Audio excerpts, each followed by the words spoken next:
여름밤 대학생 민수는 친구들과 함께 강원도에 위치한 작은 시골 마을로 여행을 갔다. 그곳은 유명한 폐가가 있는 곳으로 과거에 끔찍한 사건이 있었다는 소문이 무성했다. 10년 경험을 좋아하는 친구 현우의 제안으로 그들은 그 폐가를 방문해보기로 했다.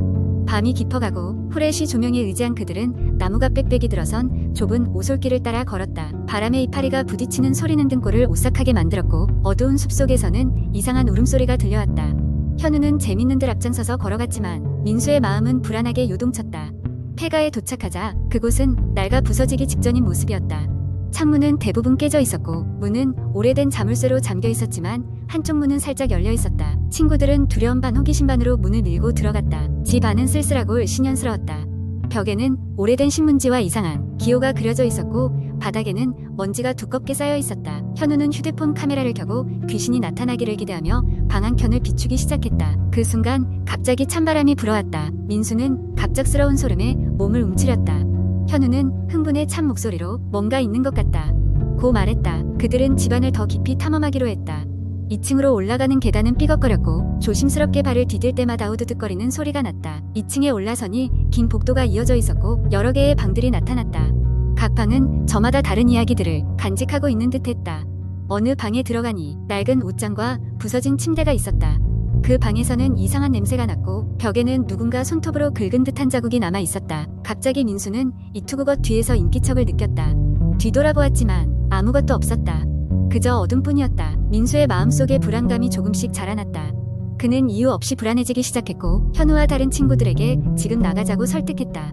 그러나 현우는 잘 들리지 않는 듯했다. 오히려 더 깊숙이 들어가고자 했다. 갑자기 부엌 쪽에서 무언가 큰 소리가 났다.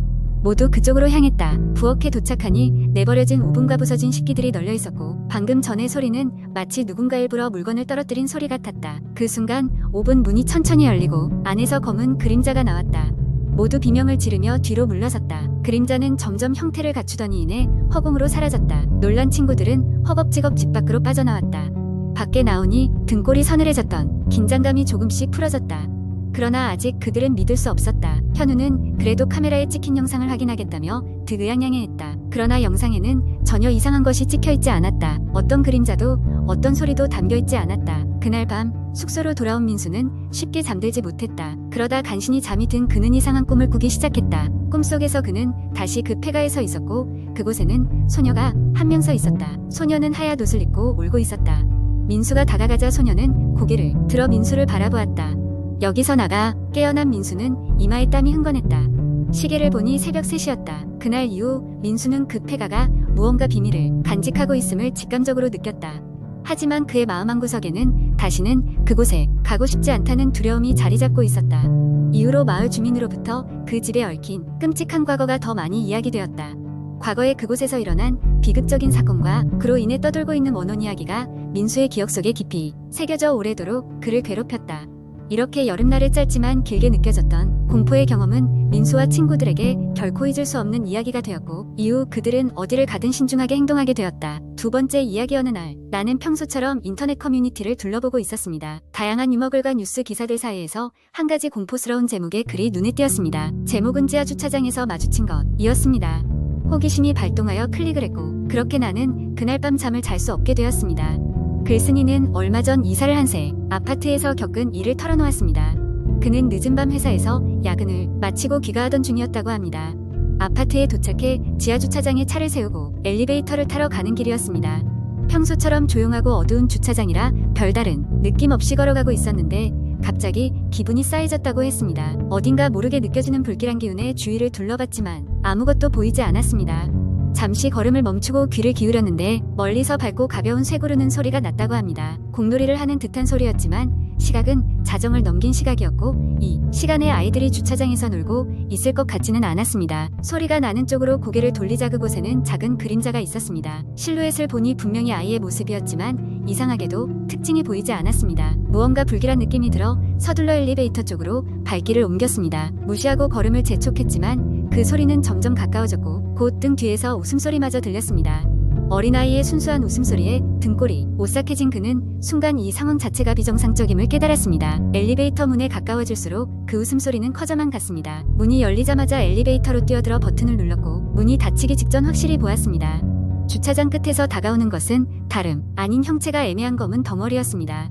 사람같이 보였던 그 그림자는 어느새 형체를 잃고 흐릿한 멍게 같은 모양으로 바뀌었습니다. 엘리베이터는 올라갔고 그는 가까스로 자신의 아파트 문 앞까지 도착했습니다. 문을 닫고 나서야 심장이 미친 듯이 뛰기 시작했습니다. 그날 밤 그는 거의 잠들 수 없었고 붙잡힐 듯한 공포에 휩싸인 채 뜬 눈으로 밤을 새웠습니다. 그리고 그 일을 인터넷 커뮤니티에 올린 것이었습니다. 이 글을 읽고 나자 갑자기 주변이 차가워지는 듯한 느낌이 들었습니다. 나는 곧장 커뮤니티 창을 닫고 자리를 떴지만 그날 밤 어찌나 그 글이 떠오르던지 꿈에서도 지하주차장을 헤매는 자신의 모습을 보기까지 했습니다. 이후로 나는 지하주차장에 갈 때마다 등을 반드시 벽에 붙이고 걷곤 합니다. 그 일은 단순한 공포썰에 지나지 않았지만 내겐 실로 생생한 경험처럼 남게 되었습니다. 세 번째 이야기, 옛날 옛적 강원도의 깊은 산속에는 작은 마을 하나가 있었습니다. 이 마을은 다른 곳과는 달리 외부와의 교류가 거의 없었고 주민들 모두가 서로를 가족처럼 여기며 지내고 있었습니다. 그 중에서도 특히 눈에 띄는 집안이 있었으니 바로 마을 입구에 자리 잡은 서씨 집안이었습니다.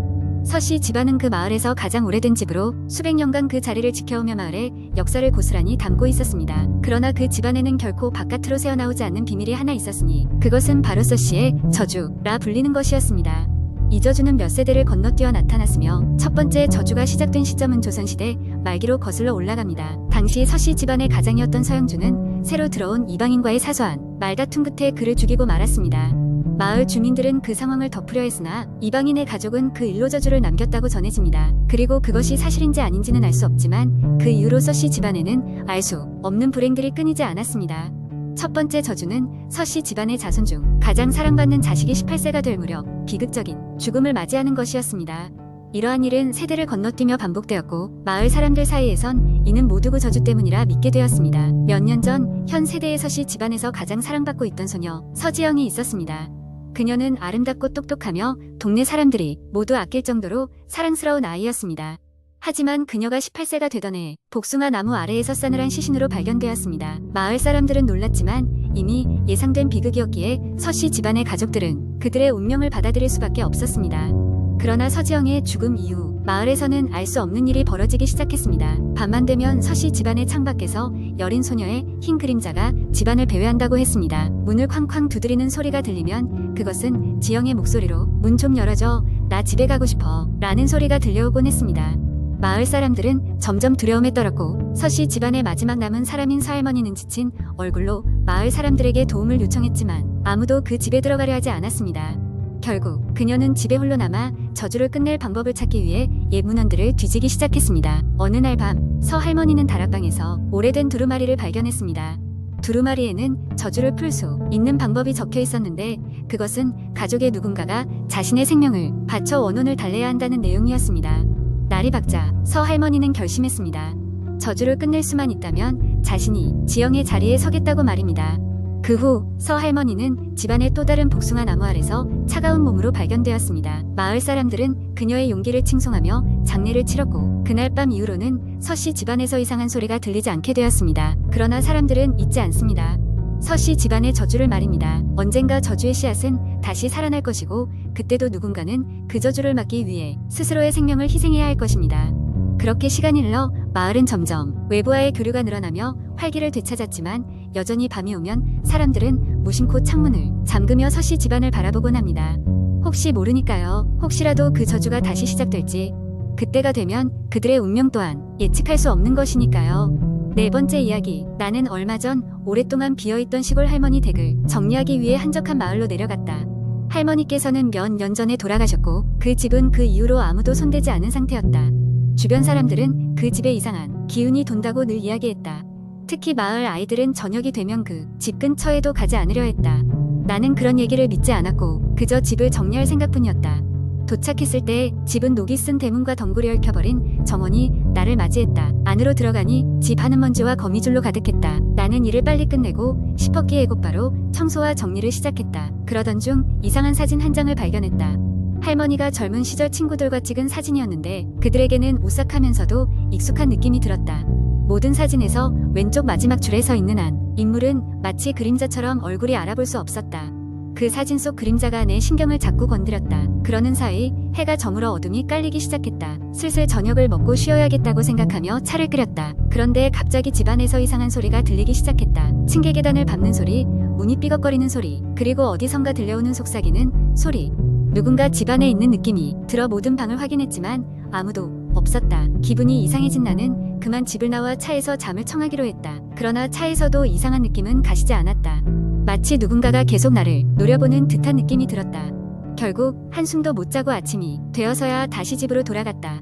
그날 아침 나는 마을 노인에게서 옛날 이야기를 들을 수 있었다. 오래전 그 집에는 그림자를 벗어난 영혼이 살고 있다는 소문이 있었고 그 영혼은 혼자가 되기를 원치 않아 누군가를 따라다닌다고 했다. 무서운 일이 벌어질 것 같아 나는 빠르게 짐을 싸고 그 집을 떠났다. 그런데 그 집을 떠남과 동시에 이상하게도 모든 소음과 불안감이 사라졌다. 마치 아무 일도 없었다는 듯이.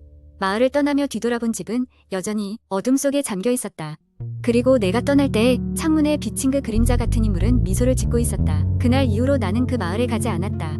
하지만 가끔씩 집에서 혼자 있을 때면 그 그림자가 내 뒤에서 있는 것 같은 기분이 들 때가 있다. 보고 싶지 않으면서도 궁금하고 알 수 없는 두려움에 휩싸이는 느낌. 어쩌면 그 그림자는 나를 따라온 것일지도 모른다는 생각에 소름이 돋는다.